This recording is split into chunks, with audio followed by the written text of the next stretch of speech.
Shalom saudara-saudara yang terkasih dalam Tuhan. Kita akan mendengarkan firman Tuhan, dan sebelumnya mari kita berdoa.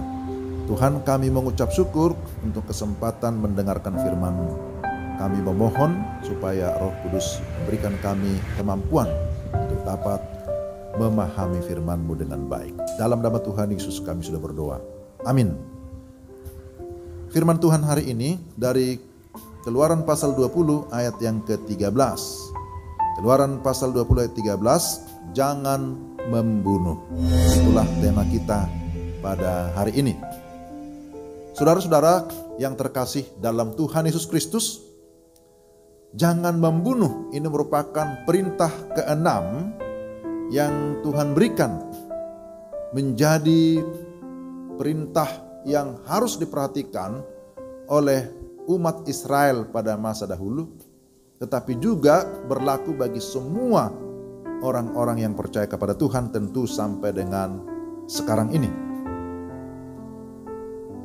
Perintah ataupun hukum yang ke-6 ini, jangan membunuh, sebenarnya mengajar kita sekalian supaya kita menghormati jiwa manusia, menghormati sesama manusia, dengan cara menentang pembunuhan yang keji, menentang pembunuhan sebagai bentuk kekejaman. Kenapa? Karena memang pembunuhan itu sesungguhnya bukanlah otoritas daripada manusia. Pertama kali pembunuhan terjadi itu ketika Kain membunuh adiknya Habel. Kenapa hal itu terjadi? Kenapa dia membunuh saudaranya sendiri? Alkitab menyatakan bahwa asal mula pembunuhan itu dimulai dari hati dari Kain yang begitu panas, hati yang penuh dengan kecemburuan, hati yang penuh dengan kebencian, hati yang dikuasai oleh dosa, sehingga berakhir kepada pembunuhan terhadap saudara sendiri. Sekali lagi, perintah ini sangat penting supaya setiap kita bisa saling menerima perbedaan, bisa saling menghargai, saling menghormati. Karena sesungguhnya Tuhan menciptakan kita manusia menurut gambar dan rupa Allah. Saudara, kalau kita melihat sebenarnya ada banyak kasus pembunuhan yang terjadi di tengah masyarakat, yang sebenarnya itu juga bertentangan dengan hukum-hukum, bukan saja hukum menurut Alkitab, tapi juga hukum kenegaraan.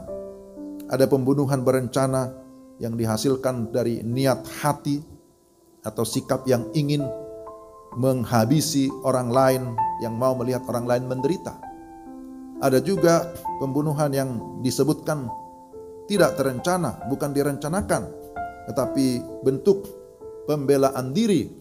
Tapi juga ada karena pembalasan dendam, karena mungkin ada penghinaan, atau karena dalam keadaan yang tidak stabil, mabuk dan lain sebagainya. Itu bisa terjadi tanpa pikir panjang, tanpa perencanaan, terjadi pembunuhan. Itu juga banyak terjadi. Tapi juga ada pembunuhan terhadap bayi-bayi yang memang dengan niat yang jahat. Entah itu dalam bentuk aborsi, entah itu bentuk eksploitasi anak, itu juga banyak terjadi. Tetapi juga ada yang mati karena membunuh diri sendiri, menghilangkan nyawa sendiri, mungkin karena kekecewaan, karena kepahitan dan lain-lain. Itu banyak terjadi. Jadi perintah ini perlu diingatkan kepada saudara dan saya, kepada kita sekalian. Jangan membunuh. Karena memang kenyataannya hidup itu adalah pemberian Tuhan. Hidup adalah karunia dari Allah. Karena kita adalah pemberian Tuhan, karena hidup adalah karunia Allah, maka sesungguhnya kehidupan manusia berada di dalam kekuasaan dan kedaulatan Allah sendiri.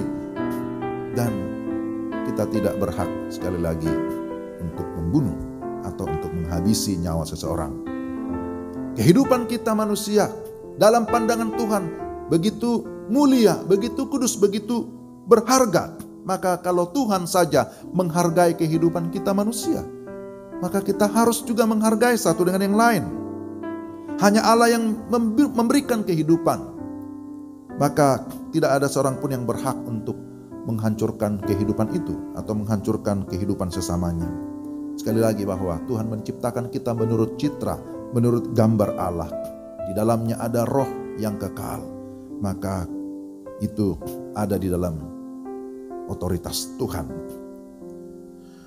Selain daripada pembunuhan fisik, juga ada pembunuhan bentuk lain yang sering terjadi, yang disebut sebagai pembunuhan karakter. Ini pun tidak diizinkan. Menyebut seseorang tidak berguna, memperlakukan seseorang dengan buruk, menghina, menjatuhkan orang lain. Wow, ini juga bentuk pembunuhan sifat atau karakter yang tidak diizinkan. Maka kita harus berhati-hati untuk tidak membunuh karakter orang lain. Karena dengan cara demikian orang itu bisa mengalami frustasi dan tidak sedikit orang bisa mengakhiri hidupnya oleh karena merasa disepelekan, merasa tidak dihargai, merasa tidak berguna hidup di tengah-tengah lingkungannya atau di tengah dunia.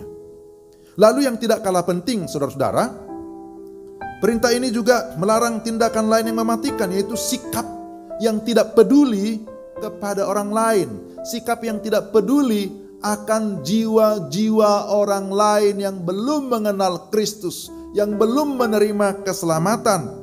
Wah, sikap ini mungkin merupakan dosa yang paling berbahaya ya. Baik secara pribadi sebagai anggota tubuh Kristus, ataupun sebagai satu komunitas orang-orang percaya. Bukankah Tuhan Yesus mengajarkan kita untuk saling mengasihi semua orang? Tuhan mengharapkan atau merindukan supaya pertobatan terjadi di mana-mana, supaya setiap orang kembali kepada Tuhan, supaya setiap suku bangsa datang kepada Tuhan. Maka jikalau kita saling mengasihi, itu berarti kita melaksanakan perintah ini. Jangan membunuh.